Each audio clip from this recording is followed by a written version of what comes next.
The conscious impresses the subconscious, while the subconscious expresses all that is impressed upon it. The subconscious does not originate ideas, but accepts as true those which the conscious mind feels to be true, and in a way known only to itself, objectifies the accepted ideas. Therefore, through his power to imagine and feel his freedom to choose the idea he will entertain, man has control over creation. Control of the subconscious is accomplished through the control of your ideas and feelings. The mechanism of creation is hidden in the very depth of the subconscious, the female aspect or womb of creation. The subconscious transcends reason and is independent of induction.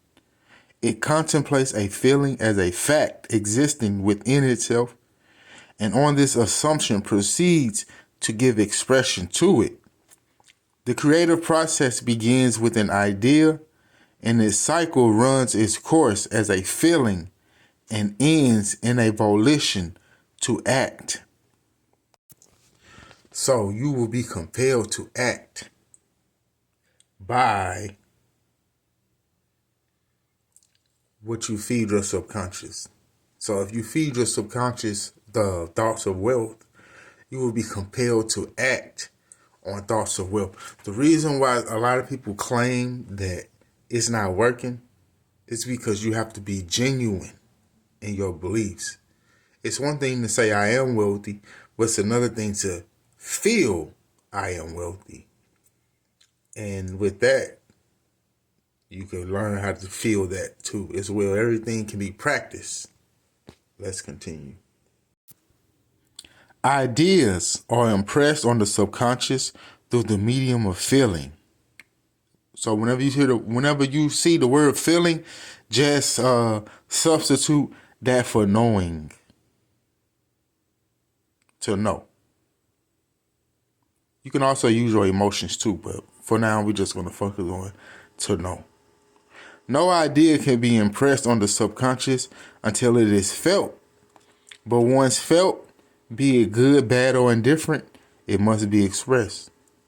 Feeling is the one and only medium through which ideas are conveyed to the subconscious. Therefore, man who does not control his feeling may easily express the subconscious with undesirable states. By control of feeling does not mean to restrain or suppress your feelings, your emotions, but rather the disciplining of self. To discipline yourself to imagine and entertain only such feelings and emotions that contribute to your happiness. So it's a practice. It's a job. It's not woo-woo. It's not, oh, that's that magic stuff they talking about. No, it's a real practical job to control your thoughts and feelings.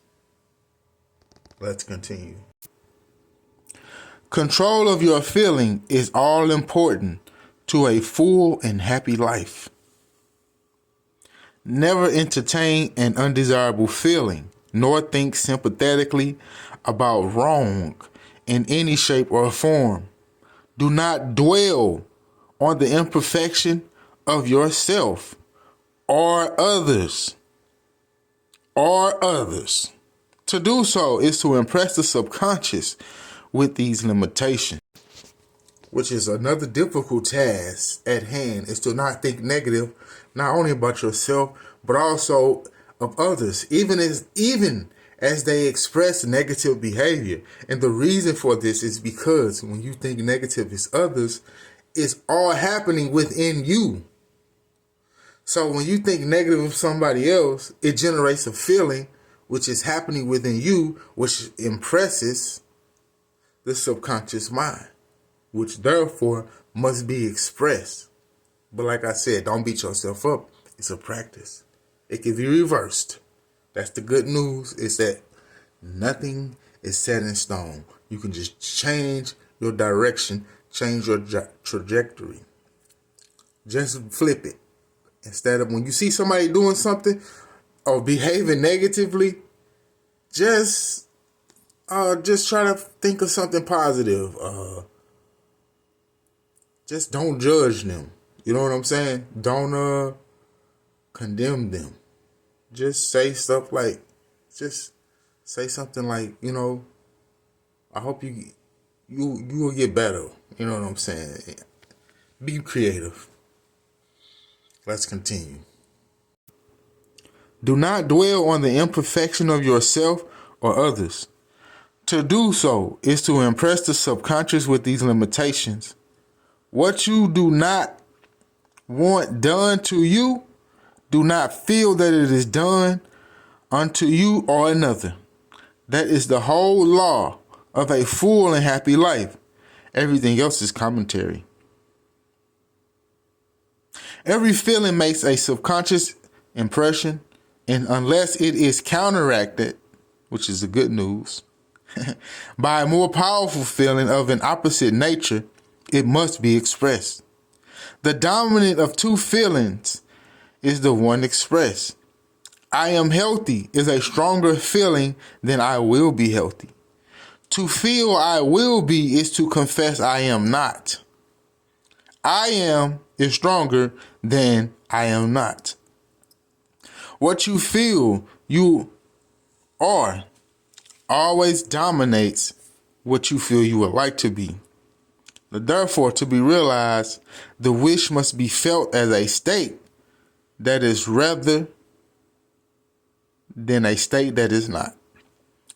Sensation precedes manifestation and is the foundation upon which all manifestation rests. Be careful of your moods and feelings, for there is an unbroken connection between your feelings and the visible world. Your body is an emotional filter and bears the unmistakable marks of your prevailing emotions. Emotional disturbances, especially suppressed emotions, are the causes of all disease. To feel intensely about a wrong without voicing or expressing that feeling is the beginning of disease in both body and environment. Do not entertain the feeling of regret or failure, for frustration or detachment from your objective results in disease. Think feelingly only of the state you desire to realize. And we're gonna end this chapter with this.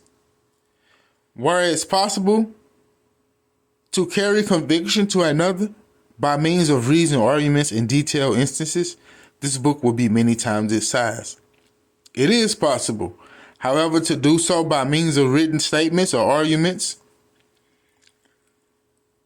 since to the suspended judgment, it always seems plausible to say that the author was dishonest or deluded, and therefore his evidence was tainted. Consequently, I have purposely omitted all arguments and testimonials, and simply challenge the open-minded reader to practice the law of consciousness as revealed in this book. Personal success will prove far more convincing than all the books that could be written on the subject. Neville.